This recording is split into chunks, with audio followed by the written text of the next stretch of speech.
Saudações, irmãos planetários.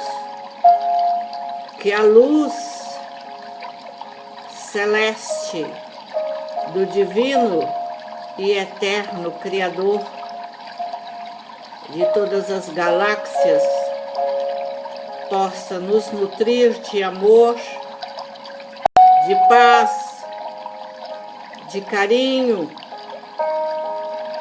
de alegria, e que nós possamos cada dia mais vibrar no amor, luz,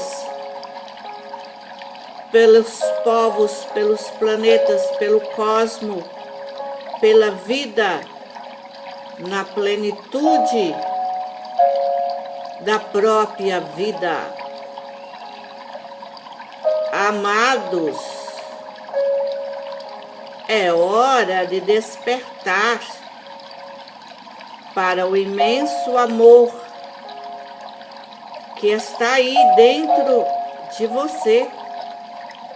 Deixe expandir este amor. Deixe ser o ser diamantino que cada um já é.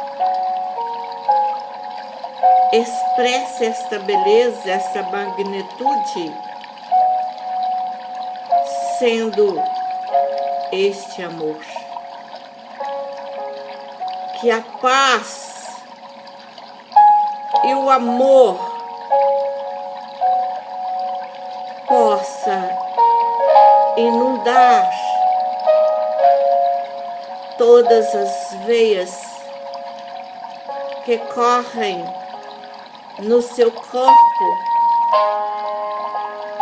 de ternura, doçura, amor e paz.